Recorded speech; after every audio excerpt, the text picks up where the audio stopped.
So Nellore lady don అరుణ case అయితే ఒక సంచలనంగా మారిందని చెప్పొచ్చు. ఈ నేపథ్యంలో శ్రీకాంత్ అనే రౌడీ షీటర్తో కలిసి ఎన్నో అరాచకాలైతే చేశారు ఆవిడ. మరి ఈ నేపథ్యంలో అరుణని కస్టడీలోకి తీసి విచారణ అయితే చేస్తున్నారు. సో ఈ క్రమంలో అసలు అరుణ ఆ కస్టడీలో విచారణలో ఏ విధంగా సహకరిస్తుంది, మరి దీని గురించి విశ్లేషించుకోవడానికి మనతో పాటు పొలిటికల్ అనలిస్ట్ శ్రీనివాస్ జొన్నలగడ్డ గారు ఇప్పుడు మనతో ఉన్నారు. నమస్తే సార్.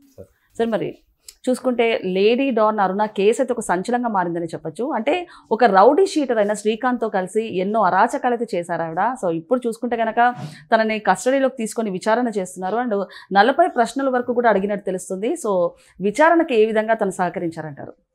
10 రోజులుగా నడుస్తున్న ఈ డ్రామాలో ఏ రోజుకి ఆ రోజు కీలకమైన మలుపులు చోటు చేసుకుంటా వచ్చినాయి.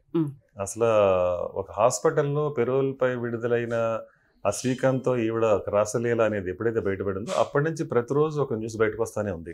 అసలు ఈ శ్రీకాంత్ ఎవరు, అసలు ఈ అరుణ్ ఎవరు, గత ప్రభుత్వం వీళ్ళు చేసిన నిర్వాకాలు ఏంటి, వీళ్ళు చేసిన అఘాయిత్యాలు ఏంటి, అక్రమాలు ఏంటి, అక్రమార్జనలు ఏంటి, ఇవన్నీ ఒక్కొక్కటిగా బయటకు వస్తున్న ఈ తరుణంలో చాలా సంచలనాత్మకమైన విషయాలు బయటకు వస్తున్నాయి. సో ఇప్పుడు ఎట్టకేలకి ఈవిడ పోలీసులు అదుపులో తీసుకున్నారు, రిమాండ్ చేశారు. ఇప్పుడు కస్టడీలో విచారణ ఇవాళకి 3 రోజులు అవుతుంది.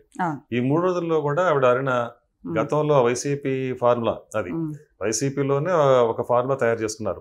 ఎందుకంటే ఈ అరెస్టుల పర్వాలు, ఈ బెయిళ్లు, జైళ్లు జరుగుతున్న ఈ క్రమంలో వైసీపీ అధికారం కోల్పోయిన తర్వాత మొట్టమొదటి వీళ్ళు అంతా కలిసి చేసుకున్న ఒక పద్ధతి ఏంటంటే పోలీసులు ఏ ప్రశ్న అడిగినా తెలియదు, మర్చిపోయాను, గుర్తులేదు, ఇవి అందరికీ అదే ఒకటే పాఠం, సేమ్ అదే. ఇప్పుడు ఆవిడ కూడా అదే పద్ధతి, మౌనం వహించడం, ఆ విధంగా సహకరించకపోవటం, ఇదంతా రెగ్యులర్ గా జరిగేది. అలాగున్నప్పుడు మనం పోలీసులు రాబట్టే ప్రయత్నం చేస్తారు, వీళ్ళు సహకరించకుండా ఏముండే ప్రయత్నం వీళ్ళు చేస్తారు.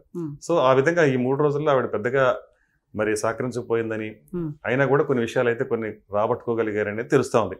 సరే, ఏదేమైనా కూడా ఇవాళ ఏదైతే ఈ కోటారెడ్డి శ్రీధర్ రెడ్డిని హత్య చేయటం కోసం అని సుపారీ తీసుకోవటం కోసం అనేది ఏదైతే హల్చల్ అవుతుందో ఆ వీడియో, అది కూడా ఇవాళ ఒక వార్తల్లో ప్రధాన అంశం అయిపోయింది. నిజంగా ఎందుకు చంపాలనుకున్నారు, ఎవరు చంపాలనుకుంటున్నారు అనే దాని మీద ఒక పూర్వపరాల్లో ఒకసారి వెళ్ళగలిగితే మనం, గతంలో వైసీపీ అధికారంలో ఉండగా ఇంకా 16 నెలలు ఇంకా అధికారం ఉందనుకున్న రోజుల్లోనే కోటారెడ్డి శ్రీధర్ రెడ్డి తిరుగుబాటు ఎమ్మెల్యేగా బయటకు వచ్చేసాడు. ఆ క్రమం ఎలా జరిగిందంటే, మొట్టమొదటి దీనికి బీజం కొంతమంది చెప్పిన దాన్ని బట్టి అమరావతి మహిళలు దేవస్థానం నుండి న్యాయస్థానం అనే ఒక కార్యక్రమాన్ని పెట్టుకున్నప్పుడు వాళ్ళు వెళ్ళే దారిలో చాలా చోట్ల అసలు వైసీపీ ఎక్కడా కూడా సహకరించలేదు, వాళ్ళు చాలా ఇబ్బందులు పాలు చేస్తుంది. మహిళలు కాబట్టి వాళ్ళకి ఏమైనా టాయిలెట్స్కి వెళ్ళాలంటే కూడా వాళ్ళకి వీలులేని ఒక దుర్భరమైన పరిస్థితులు కల్పించిన సందర్భంలో కోటారెడ్డి శ్రీధర్ రెడ్డి గారు స్వయంగా ఆయన మహిళల పట్ల గౌరవంగా ఉండాలన్న ఉద్దేశంతో చాలా చోట్ల కొన్ని టాయిలెట్స్ కానీ లేదా తాగునీరు కానీ అందించేయడానికి దాని మీద ఆయన మీద అప్పుడే ఫైర్ అయ్యారంటే సందర్భం. ఇది జగన్మోహన్ రెడ్డి, సజ్జల రామకృష్ణారెడ్డి కానీ.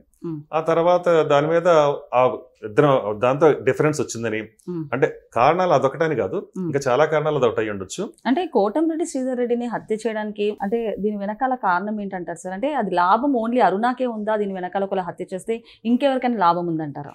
దీనికంటే పాయింట్ ఒక ముందు ఒకటి చెప్పాలి. ఆ తర్వాత ఏం జరిగిందంటే ఎమ్మెల్సీ ఎలక్షన్స్ వచ్చినాయి. ఎమ్మెల్సీ ఎలక్షన్స్ వచ్చినప్పుడు అంటే వైసీపీ గవర్నమెంట్ అధికారంలో ఉండగా అప్పుడు ఒక 4 ఓట్లు అవసరమైనప్పుడు ఆనవ రామనారాయణ రెడ్డి గారు, అలాగే ఎవరైతే ఉండవల్లి శ్రీదేవి గారు, అలాగే కోటారెడ్డి శ్రీధర్ గారు, ఇంకొక ఆయన పేరు గుర్తులేదు, ఈ నలుగురు అక్కడ వైసీపీ నుంచి వచ్చి తెలుగుదేశంకు ఓట్ చేశారు. ఆ సందర్భంలో కోటారెడ్డి శ్రీధర్ రెడ్డిని ఎక్కువ టార్గెట్ చేసింది వైసీపీ.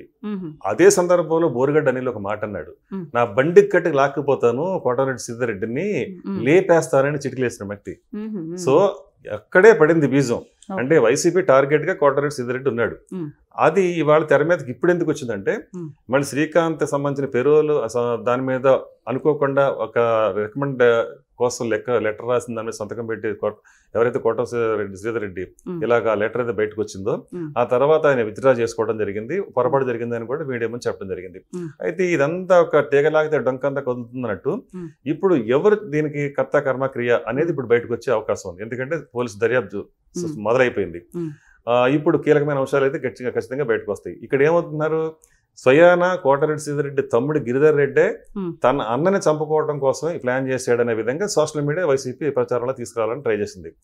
సో దానికి ఒక 50 లక్షల రూపాయలు సుపారీగా కూడా ఏదో చెప్పుకుంటూ వస్తున్నారు. అయితే ఇక్కడ దానికి భిన్నంగా వినిపిస్తున్నది ఏంటంటే ఎవరైతే డాన్ అరుణ అలాగే శ్రీకాంత్ ఉన్నారో వాళ్ళు ఎవరో వాళ్ళకి వెనకాలండి ఒక పెద్ద లీడరే, అంటే వైసీపీ లీడర్ వెనకుండి ఆవిడకి ఒక ఆశ చూపి సూళ్లూరుపేట నెక్స్ట్ రాబోయే 2029 ఎన్నికల్లో ఎమ్మెల్యే సీటు ఇట్లాంటి అలాగే ఇంకా చాలా బెనిఫిట్స్ ఇవన్నీ రేపు ఉండబోతున్నాయి నీకన్న ఉద్దేశంగా వాళ్ళని ప్రలోభ పెట్టో లేకపోతే వాళ్ళకి ఇంకా ఏదో కొన్ని మాయమాటలు చెప్పు ఏదో ఒకటి. మొత్తానికి మాయమాటలు ఏముందండి, అందరూ ఒకటే గ్యాంగ్ లో ఉన్నప్పుడు ఓవరాల్ గా వాళ్ళంతగా స్కెచ్ చేసి దీని మీద కోటరెడ్డి సీతారెడ్డిని ఈ విధంగా ఫినిష్ చేద్దాము, ఎలిమినేట్ చేద్దాం అన్న ఉద్దేశం మీద ప్లాన్ జరిగింది. అయితే అనుకోకుండా ఏదైతే ఈ వీడియో బయటకు వచ్చిందో ఈ వీడియో బయట రావడంతో ఈ గుట్టంతా రెట్ అయింది అంటున్నారు. ఇది గనక జరుగుండకపోతే ఈ కోటరెడ్డి శ్రీధర్ కూడా మరో వివేకానంద రెడ్డి గారి పరిస్థితి వచ్చిండేదా అని కూడా జనంలో చర్చ వచ్చింది. ఎందుకంటే అది కూడా ఎవరో సొంత మనుషుల మీద నెట్టేయడానికి ట్రై చేశారు. అంటే ఆ రోజు జరిగింది ఏంటి, గుడ్డపోటు అన్నారు వివేకానంద రెడ్డి గారి, తర్వాత ఏమో గొడ్డలు వేయట్ అన్నారు, ఆ తర్వాత నారాసుర రక్త చరిత్ర అని చెప్పేసి పేపర్లో మెయిన్ పేజ్ మీద కత్తిపెట్టి చేతిలో చంద్రబాబు నాయుడు గారితే చంపించాడు అన్నారు. ఆ తర్వాత అది కూడా ఫెయిల్ అయిన తర్వాత ఏం చెప్పారు, బీటెక్ రవి మీద ఆదినారాయణ రెడ్డి మీద ఇంకెవరి మీద తోసేశారు. ఆ తర్వాత అది కూడా ఫెయిల్ అయిన తర్వాత ఏం చేశారు, సునీత రెడ్డి అంటే తండ్రిని చంపుకున్న కూతురిగా చిత్రీకరించడానికి ప్రయత్నం. ఇప్పుడు కూడా అదే కదా. సో ఇన్ని మలుపులు ఎక్కడి నుంచి వచ్చినాయి, సాక్షి దాంట్లోనే కదా ఇన్ని అబద్ధాలు మలుపులు అన్నారు. ఇన్ని అబద్ధాలు ఎక్కడి నుంచి వచ్చినాయి, సాక్షి నుంచి వచ్చినాయి. ఒక అబద్ధం చెప్పడం అది ఫెయిల్ అయిన తర్వాత మరో అబద్ధం, అది ఫెయిల్ అయిన తర్వాత మరో అబద్ధం. సో ఆ విధంగా వివేకానంద రెడ్డి గారి విషయంలో ఏం జరిగిందో ఇక్కడ కూడా కోటరెడ్డి సీతారెడ్డి విషయంలో కూడా అదే జరుగుండేది. జరిగిన తర్వాత ఏమవుతుందంటే దాన్ని మసిపూసి మారేడుగా చేయడం అనేది ఒక పెద్ద ఒక ఆర్ట్, వైసీపీ చేతిలో ఉన్న ఆర్ట్ అనమాట. ఆ విధంగా దీన్ని కూడా ఖచ్చితంగా అలా వివేకానంద రెడ్డి గారి విషయంలో ఏం జరిగిందో 6 ఏళ్లుగా మనం చూస్తా ఉన్నాం. అతిగతి లేదు, పురోగతి లేదు. అలో లక్షణ అంటే ఒక మహిళగా నేను ఇలా తిరుగుతున్నా కూడా న్యాయం జరగట్లేదు ఉంది. సిబిఐ కూడా ఎక్కడేసిన గొంగళ కింద అక్కడే ఉంది.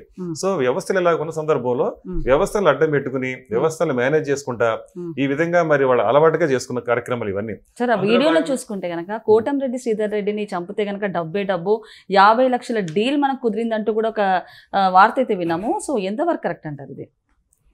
వాళ్ళు చెప్పిన దాన్ని బట్టి డీల్ అయితే జరిగింది, కానీ డీల్ వెనకాల ఉండేది ఎవరు అనేది ఇప్పుడు మనం తెలియాల్సిన విషయం. ఇప్పుడు అది దర్యాప్తు తేలుతుంది. అంటే అధికారులు దాన్ని ఆల్రెడీ ఆ వీడియో హ్యాండ్ ఓవర్ చేసుకోవడం, ఆ తర్వాత దాని మీద దర్యాప్తు ప్రారంభించడం కూడా జరిగింది అంటున్నారు.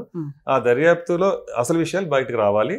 అంటే ఎంతవరకు దీని వెనకాల ఎవరు ఉన్నారు, అసలు కీలకంగా దీన్ని వ్యవహరించింది ఎవరు, కోటరెడ్డి చంపాలన్న ఉద్దేశం ఎవరికి ఉంది, ఇవన్నీ బయటకు వస్తాయి. ఇంకొకటి అంటే పోలీసులు చేయలేని పని అరుణ చేయగలదని చెప్పేసి వార్త అయితే ఉంది. అండ్ అలాగే అరుణకి సంబంధించిన ఫోన్ ని కూడా హ్యాండ్ ఓవర్ చేసుకున్నారు. సో ఆ ఫోన్ లో ఏ విషయాలు బయటకు వచ్చే ఛాన్స్ ఉందంటారు? ఫోన్లో కీలకమైన విషయాలు ఉన్నాయని మాత్రం అందరూ అంటున్నారు. అయితే అది కోర్టు అనుమతి తీసుకుని అది ఓపెన్ చేయాల్సి ఉంటుంది. సో అవన్నీ మరి ఒకటొకటిగా జరిగిన తర్వాత ఏమేమి ఆ విషయాలు బయటకు వస్తాయి అనేది, అంటే చాలా విషయాలే ఫోన్లో ఉన్నాయి అనేది మనకి తెలుస్తున్న సమాచారం. అవి కనుక బయట పెడితే చాలా మంది గుట్టే బయట రట్టయ్యేటట్టుంది. సో ఆ విధంగా గుట్టు రట్టవడం కాకుండా అసలు వెనకాల ఈ మాఫియా ఎవరు, ఇంకా ఎవరెవరు ఉన్నారు, ఏమేం కార్యకలాపాలు చేయాలనుకున్నారు, అవన్నీ వస్తాయి. సో ఒకటొకటిగా రేపు రాబోయే రోజులు తెలుసుకునే అవకాశం ఉంది.